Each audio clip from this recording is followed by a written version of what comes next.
Hey guys, this is John Olsen coming live from my kitchen in Athens. With me, I have the number one legend in this series of tip from legends. I have Pete Olsen with me, or Peter Olsen with me here from Montana.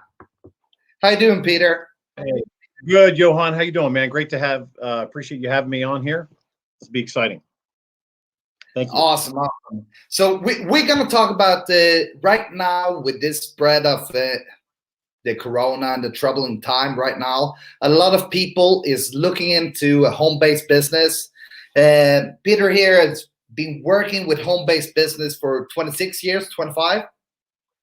26? 26? Yep. 26 years. So I decided that he's going to be the number one that is going to give you a clue where it was in the beginning of home-based business, how it looks today, what's the difference, but also to give you like 5 to 10 tips. What is the most important thing when you're working online? It is now, but when you're working with home-based businesses. So if we start, how was it? What year did you start?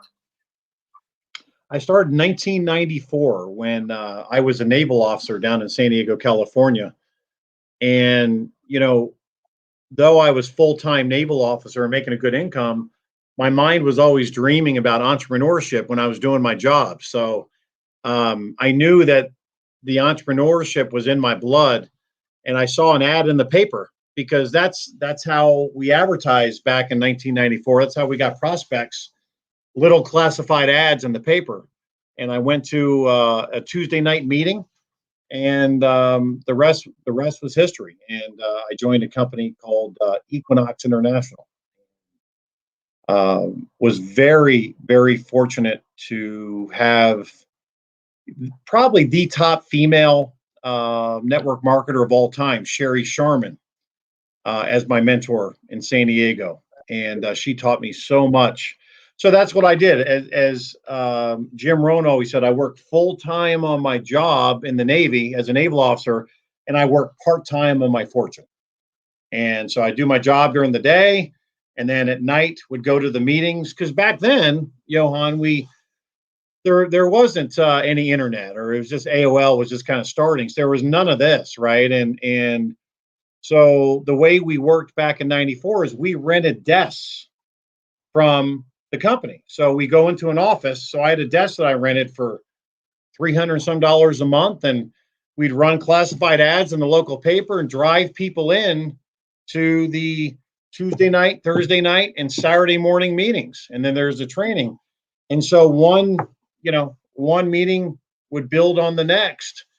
And that's the way we did it. That's the way we did. The other way we did it was belly to belly. So when I was in the mall, I was recruiting the gal in the apparel shop, right? I was recruiting the guy working at the department store. And we have it easy today, man. This is Cupcake City, baby. Today, I mean, that's why I kind of laugh when someone says this is not working. I mean, it's a joke today. It's so easy. We don't have to get out of our pajamas.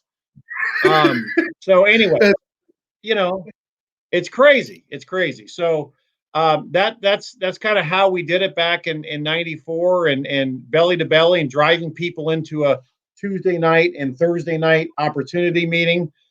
And I think a lot of them thought they were coming for a job interview. That's kind of how we posed it. And then they saw the opportunity, and you went through the numbers, man. There's a lot of similarities still, and we can talk about that between what went on back then and what went on today, and we definitely can get into that. Yeah, and I remember I started 13 years ago with my first company, and the thing was that internet wasn't that developed. Facebook wasn't that developed. If it was even like, people didn't do business on Facebook. People didn't talk like social media. What is social media? Like, people were even more worried about paying their bills through the internet. Whoa, it could be dangerous. Well, it really comes down to a trust factor, right? It really became a trust factor. And the way you look at that is look at Christmas. You know, every year they put out the statistics with how much is spent shopping at Christmas online. And the curve is like this, right? It's going straight up like this because people now are trusting. It's becoming more new age. It's becoming part of our daily DNA to go on to Amazon and and buy your vitamins. It's becoming part of a DNA to go to Walmart.com and buy something and either have it shipped to your house or pick it up at your local store, right? And that's truly what it's about. It's overcoming the trust factor. And 13 years ago, you know, a lot of companies folded, like for instance, the internet craze, right? 1999. Those were Yeah. some great companies, but they were about 10 to 12 years too early. It was the problem. That's what happened. There was no trust in putting my credit card down and buying that golf club online, buying that sweater online, buying whatever online. And that's kind of what you were facing 13 years ago. Exactly. And for me, it doesn't matter if it's online or offline. It's what would you say is like the most important thing for people to do, either to start their home-based business today or they have been going on for a while and they haven't got the result? What is the number one thing that you would say is the key? A couple things. Number one is you got to work on what's between your ears, right? Jim Rohn said, my mentor worked hand in hand with Jim Rohn, Larry Thompson. But Jim Rohn always said, the more you work on what's between the ears, the higher your check will go up. Because when you work on what's between the ears, the self-development he's talking about, right? The more belief you'll have. The more belief you have, the more skills you develop, the higher your check will be. Okay, so that's first and foremost, and that's what's great about network marketing. There's so much great self-development, right? I mean, if you came into network marketing and never made a penny, just the self-development you get is incredible. I mean, you develop as a person, which is outstanding. Number two, you need to treat the business like a business and not like a hobby. Most people get into trouble in this business and they not trouble because there's really no risk because there's hardly any entry fee. But most people aren't successful in this because they treat it like a hobby. You know, they come in and they work today and then they work 8 days from now, and then they work 10 days after that. And I always tell those people that come to me and say, gosh, you know, it just hasn't been working out for me, Pete. And I say, well, how often have you worked the business? Well, one day this week. I said, well, what would happen if you went to your job and you only showed up one day of the week? Would that work out okay? Well, no.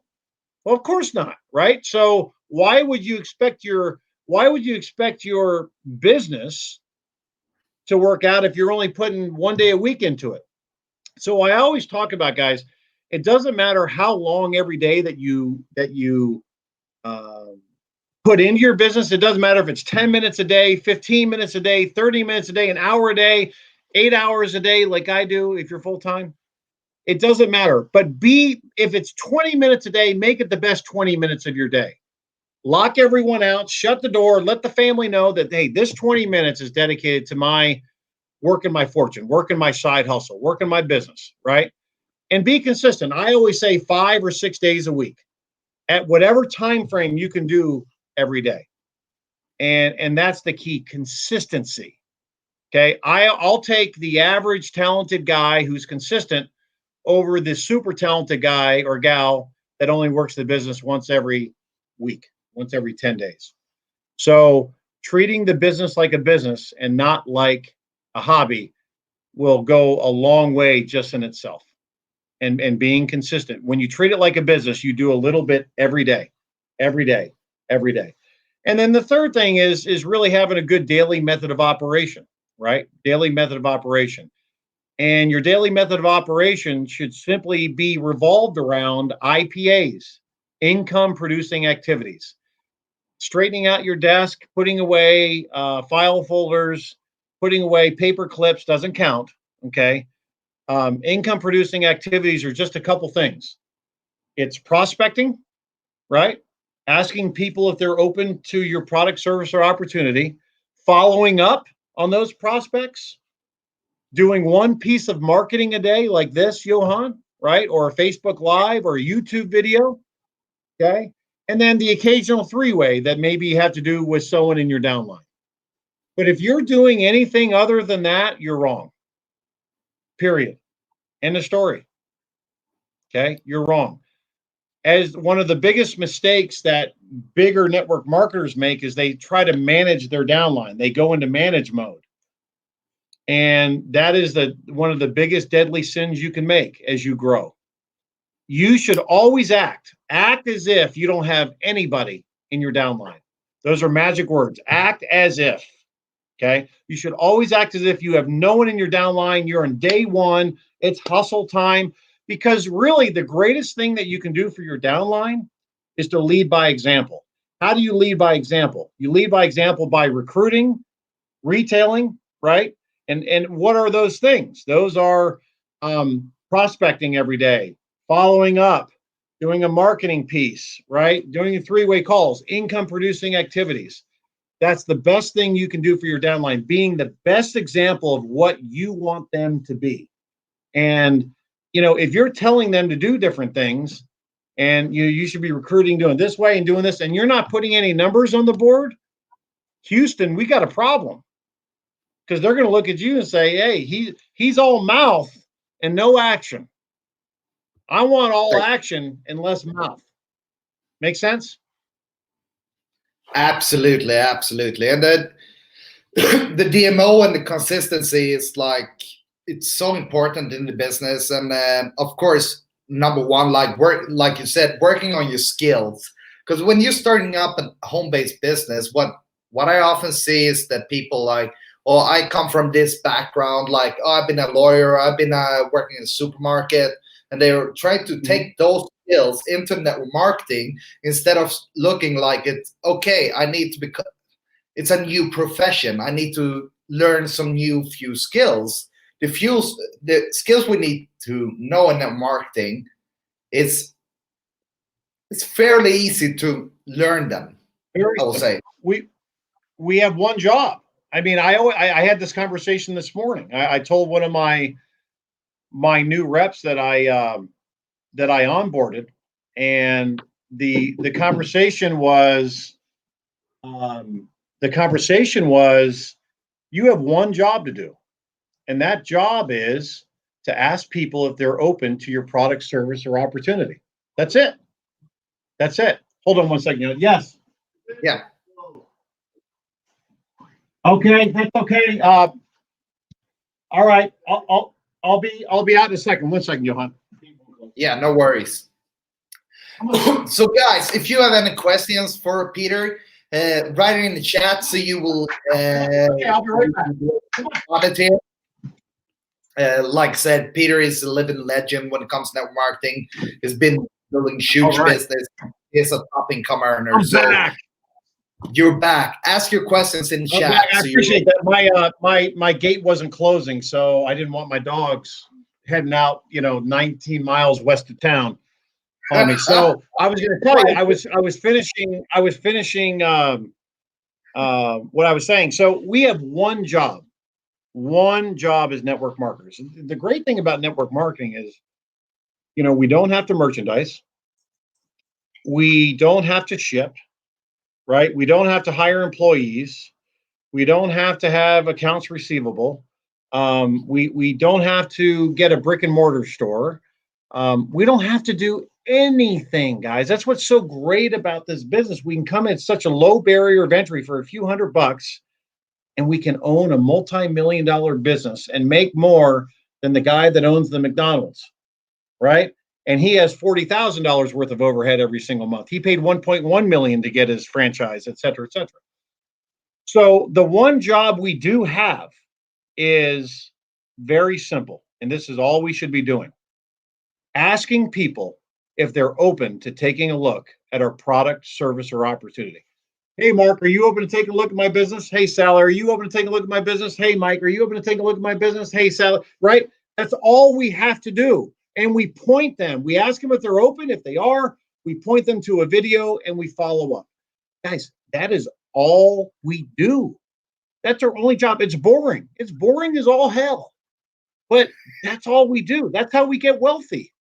We ask the same question over and over and over again. And then the secret sauce doing that when you stir in that pot is never be addicted to the results. Only be addicted to your process. Right? So when I get a no, I'm so excited, right? A lot of times I don't leave my office until I have 15 no's for that day. But that's why I make the money I make, right? Because what gets sprinkled in between a lot of those no's? Some yeses get sprinkled in along the way. So we have one job is to ask people if they're open to our product, service, or opportunity, right? And not get addicted to the I don't go low when I get a no, and I don't get high when I get a yes. I just stay like a sea of glass, right? And I actually, when I get a no, I know I'm one step closer to a yes. So that's all you have to do as a network marketer. I think we try to complicate this industry, and it's so simple. It's so simple. You need to check your ego at the door and just ask people if they're open to your product, service, or opportunity. That's it. And it pays, as Jim Rohn said, it pays really well, man. It pays really well, you know? And these are skills that, we weren't taught in school, were we? We weren't taught how to network and build networks and build a business and so on and so forth. But that's why I consider this the greatest profession in the world. None of the typical traditional business headaches and nightmares and expenses. None of that. Just simple, come in, yet we get all the rewards of all the tax write-offs, don't we? And all those things. Yet we don't have all the headaches that are involved with the traditional business. So it's fantastic. Um, I totally agree with you. You said something before we started this streaming. We had a small chat, you and me, that I really would like you to share, because when you're onboarding a new rep or somebody that just take their step into the business, you ask them how they want to work in the business. What's their ideas about it and how they want to work. Right. Would you mind to share that? Say that again. What was the last part? Would you mind to share that with us? Oh, absolutely. Of course. So when I onboard somebody, it's real simple. Once they're in, I friend them on Facebook. I add them to our team Facebook group, our company Facebook group. I announce them to the group with their picture attached. Why do I do that? I want them feeling part of a community, right? Because we're all on islands here, right? I don't have anyone in my city that works for me, right? I'm here, and I've got people in the UK and Spain and New Jersey and Florida and all over the world, 22 countries, Nigeria. And so when they're part of that group, there's a method to that madness. They're part of the community. They don't feel like they're alone anymore. They can go to the Facebook group and feel part of the team. So after I add them to the group and I announce them to the group, I email them some homework to do, because you always want to give them a little bit of homework to have them come back to you. Okay. So I email them some homework, and part of that homework is to call me to set up a time for a strategy call. And when I do that strategy call, I primarily go over two things. What are your goals? In other words, what do you want to get out of the company? Some just want to be on auto ship, which is cool. Some want to make a few $100s. Some want to make $5,000 a month. Some say, Pete, I want to make a fortune. I want to kill this thing. I want to be a top leader like you. So everyone's different, and we've got to learn as network marketers. And I think this is one of the biggest mistakes we make is we try to put round widgets into square holes. We try to make the guy that just wants to be on auto ship a $20,000 per month earner. He doesn't want to be a $20,000 per month earner. The greatest example I got from my mentor Ray Higdon, one of my two mentors, was we should be like a gym owner and not like a network marketer. What does he mean by that? Does a gym owner come up to you, sprinting up to you at the gym and say, you should have more muscles. You've been in here 4 years and you still look the same. The gym owner doesn't care what you look like. The gym owner is just glad that he's getting your monthly dues. In fact, the gym owner would probably prefer if you never showed up, right? Because you wouldn't wear on his equipment.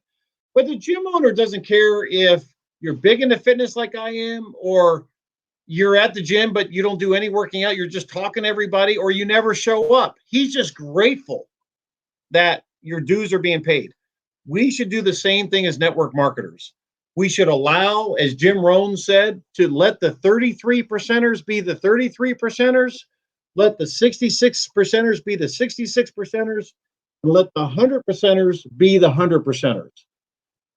Don't try to make a 33 percenter a 66 percenter, because Jim Rohn said it almost killed me, right? You remember that training tape he had? And it's so true. So allow them to be in the lane that they want to be in, right? Allow them to be in the lane. Now, if you keep them around the campfire long enough, hence the campfire being, Friday coaching calls, the Facebook group, webinars, whatever your company has, if you keep them around the fire long enough, sometimes they may catch a spark and they may come to you and say, hey, Johan, I know I've just been on auto ship. I haven't want to do anything, but I really love this group. And I think I may want to earn a few hundred extra dollars to pay for my car payment, my new car that I just got.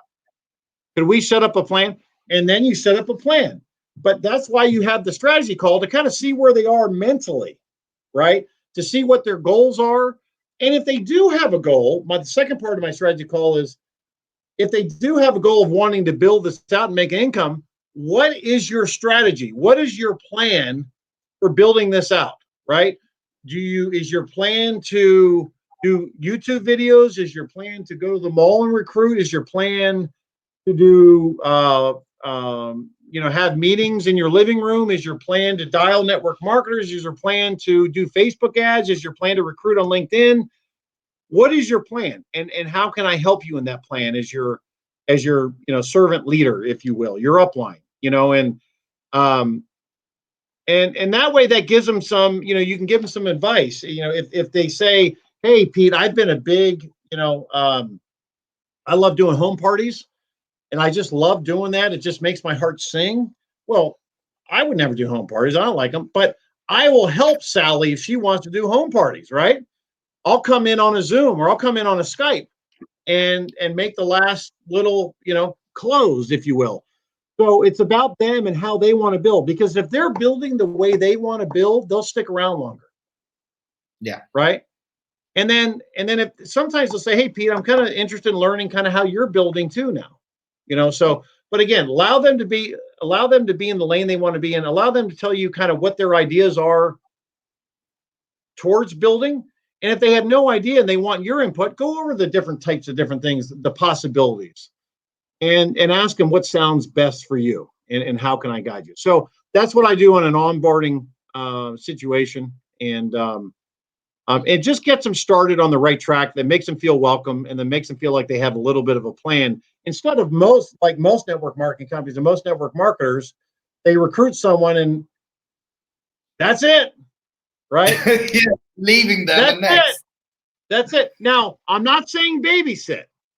We're not babysitters here, but I will get you started. I will get you in the right place. We'll talk about your plan, your goals, and I'll get you the Facebook group and some homework.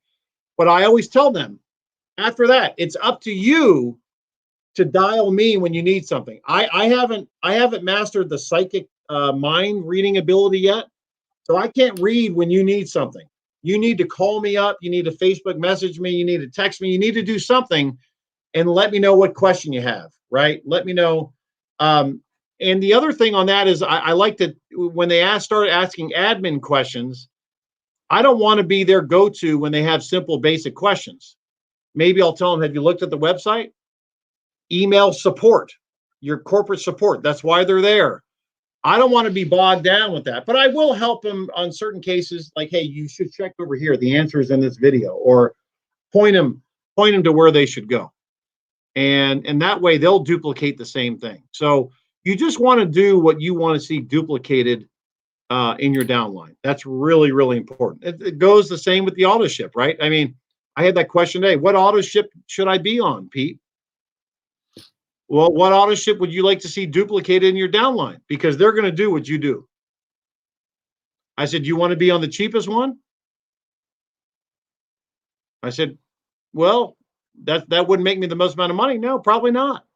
So I would lead by example and be on the most expensive one. So leaders lead. And I always like to lead by example. It's really important. It is, and that comes with the same thing with the startup and everything. When people ask me what package they should take, and I always say I don't want people to overbuy, but if you're gonna drive this, if you want to earn as much as possible from your business, you have to Absolutely. understand that that's what's going to duplicate in your business the package that you choose. That's right, because they will ask you. They will Yeah, ask you, right? And they'll say, hey, what do you recommend? What did you come in as? Well, you can't say you came in on the $37 package and that they should get the 179. Like, hey, I came in over here, but I think you should get this. That never happens. I've never seen it happen, ever. There's an old saying, you will never recruit above the level that you came in as, right? So if you came in at the $37 level, it's nearly impossible to recruit above that $37 level. And the reason is because your subconscious sabotages you. And it says, hey, you can't do that. And I've seen it over the 26 years, hundreds of examples. So if you can't come at the top level, that's okay. You come at the level that you can. But what I'm saying as a leader, if you want to really build this out, do all you can to be at the level that you want to see others come in as. And if you can only get in at the lower level, that's okay. Build up to the other one. Build up to the highest one. Absolutely. Get on that auto ship when you can afford 179 instead of 37. I'm just using our examples, right? So you can build up to that, but make it a goal to build up to it. Don't just say, I'll just be on the $37 and that's okay. And for some people it might be, but if you want to be and you want to make the big money and you want to see duplication of the highest level, then you need to lead by example on that. Yeah, I remember my first company, and we had some pots and pans and things like that in that as well. And I was like, it's $1,500 for pots and pans. Like, no, I'm not buying it. Like, and I was going to my upline, and then I got like 6 months in the company. I was privileged to sit with some huge leaders. They've earned hundreds of millions actually from the network marketing industry. Right. Yeah. And they asked, I said, but why do we have that? Nobody buys them. And I say, yeah, we have a lot of people buying them, but it's so expensive. I thought I was 18 years old, like buying pots and pans for $1,500. That was your paradigm. That was your paradigm, right? Yeah, absolutely. Yeah. And they were saying, okay, do you own it? No. Oh, the time you own it, you're gonna sell a few of them or many of them. So I was like, okay, I don't really believe it, but who am I to tell them wrong? Like they're in hundreds of millions during over the years. So I was okay. So I bought them, and yeah, that year I sold 5 of these 1,500 package of pots and pans. Compared to that's how it works. You cannot because mentally, your mind said, okay, I've got enough belief now. I've got enough belief that I feel strong enough, and my belief is at a high enough level where I can go to Johan and say, hey, Johan, these are the most unbelievable things I've ever seen. There's no other out. You got to get on this one because you believe it now because you lived it. You've experienced it, right? Your subconscious isn't sabotaging what you're doing. And that is so important. But again, if someone can't be at the highest level, you get at the level where you can and make it a goal to work up to that auto ship. That's what you do. Absolutely. Now it's during the coronavirus thing, and it's more and more. I believe like the whole world is screaming for home-based business they can work online for. When it comes to be a professional, there's either for me it's like you can either be Pamela Anderson or you can do it the professional way. That's right. Like what we haven't really talked about that. What is your view out of it? My view on the coronavirus and how to approach Yeah, people. how to approach. So yeah, so when I approach people online, it's very important. I mean, I can always tell a novice when they're spamming links to people and so on and so forth. You've got to ask people if they're open to taking a look at your product, service, or opportunity. You can't just say, "Hey, Johan, here's my link. Check it out. You're going to make millions." Right? You're like, yeah, right. It's so stupid. I mean, it's just no one wants to be spammed. So the way that I do it, okay, the way that I approach somebody on LinkedIn or Facebook is I'll say, "Hey, Johan, I see you're from Greece. That's awesome. I know we don't know one another, so I address the elephant in the room, right? I know we don't know one another, but I'm looking to expand my business into Greece, period. Would you be at all open to taking a look at what I'm doing? I'm asking permission. Would you be at all open to taking a look at what I'm doing? Question mark. If not, comma, no big deal. I give them an out. So there's really 3 sections to that. Okay, this is $1 million stuff here, guys. Okay. The first section is I acknowledge kind of where they're from, 4 sections. The second part is I acknowledge the elephant in the room. We don't know one another. Okay. The third part, I'm asking them permission. Hey, I'm asking them, would you be at all open, Johan, to taking a look at what I'm doing? And the fourth part, I give them an out. If not, no big deal. No big deal. And if they're open, you wouldn't believe how many people just with that magic saying there will say they're open. And then I just find out a time that they can watch my overview video. I get them the video and I follow up. Yeah. That's it, man. That's all I do. That's all I do. Over and over and over and over and over and over and over again. It's not rocket science. Before you send the link, do you book a follow-up before you send the link? Do I book a what? The follow-up, the time you're gonna follow them up before you send. Yeah. So I'll ask them. When can they watch the video, right? So I'll say, hey, Johan, how soon would you have 10 minutes to take a look at my product, service, or opportunity? Right? How soon would you have 10 minutes to watch an overview video of my company right on your computer or phone? Okay. And a lot of times people will say, oh, just send it to me. I'll get to it this afternoon.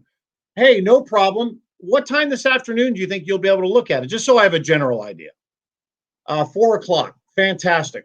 Hey, Johan, by the way, what's the best number to reach you on after you watch the video? You want to get that phone number before you send the link, right?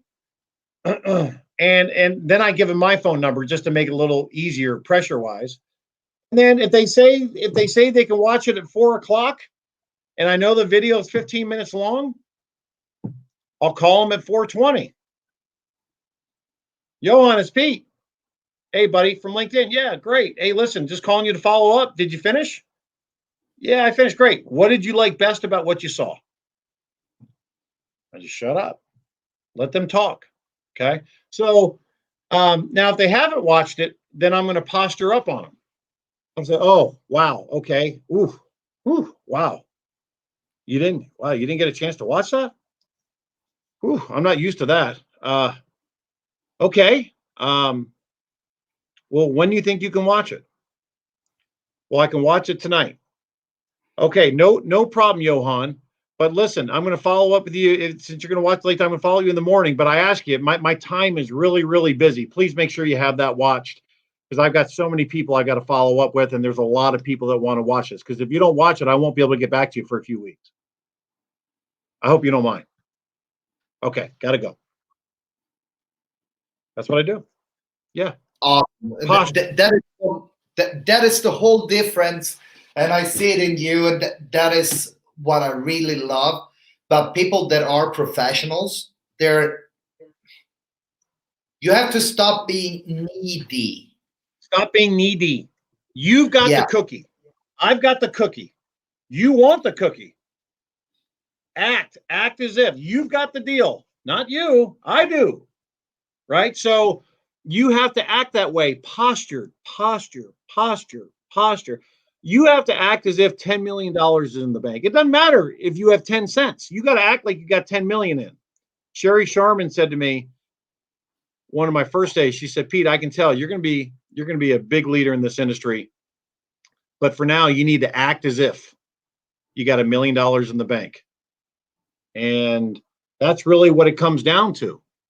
And that comes down to posture, not being needy, because they can sense neediness.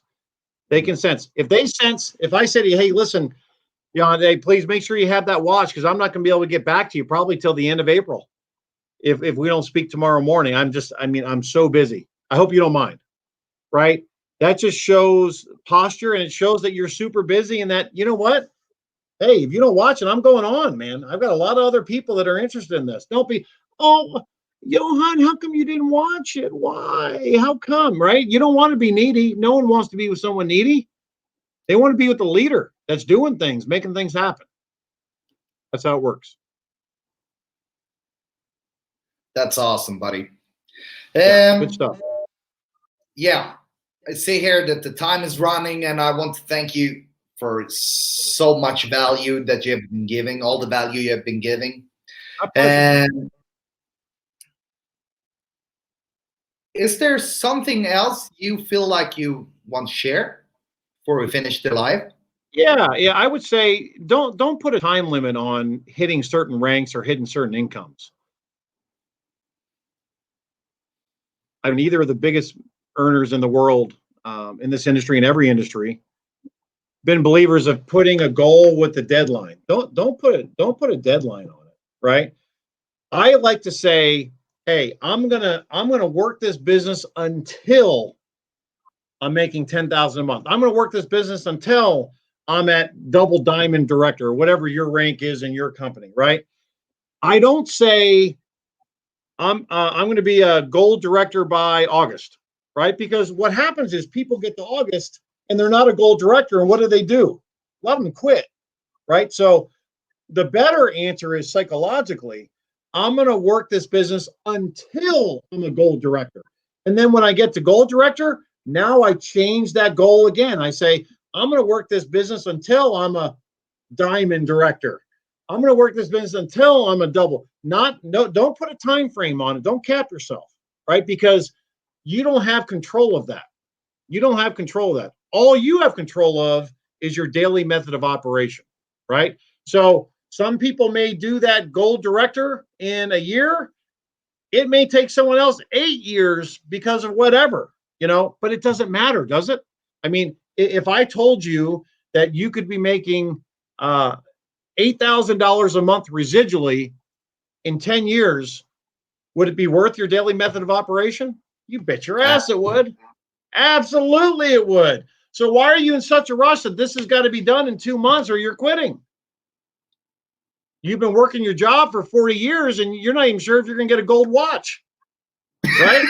Or a pension. So why are you in such a hurry with this, right? I'm not saying don't go fast. I'm not saying that velocity doesn't love speed. I'm just saying that just be addicted to your process, not the results. Because if you take care of your daily process, the money and the ranks and the company car and the, all that other going up on stage will take care of itself in time. But be dedicated to your daily method of operation, whether it's 10 minutes, 20 minutes, an hour, 4 hours a day, 8 hours a day, whatever it is, and be consistent with it 5 or 6 days a week. That's what I'd leave somebody with. Perfect. Thank you so much, Pete. Awesome. Great to have you. Thanks, man. It's always great to talk to you. Always, And always enjoy having you. Hey, I want to yeah, let everyone know. I want to let everyone know that I like your last name. You just got a little mixed up in your spelling. you have a Scandinavian name, you know that. That's right. I'm Danish. Yeah, I'm Danish, right? And you're the Owen is Swedish, right? Yeah, right. yeah. Anyway, good stuff. Thank you for having me. I hope we've been able to bring a lot of value to people, and I think so. they can watch it. Value for this, please share. Go over to Pete's profile, give him some love, tell him that what you got out of it. Give him some love from this, because he's coming in here. He's spending it's daytime there, right? It's 1 o'clock or Yeah, something. it's 12:40 in the afternoon on Thursday afternoon. Yeah, he's taking off his time. He's taking off his daily method of operations. Come here to give you value. He is the #1 top income earner in his company, and just give him some love, guys. Appreciate that. Check out my YouTube channel. Living the Laptop Lifestyle. And yeah, hit me up on Facebook, and I really appreciate you guys. Thanks, Johan. Most of all, I appreciate it. Awesome. So we will talk soon again. We will talk soon. Take care. Thanks, guys. Bye-bye. Bye.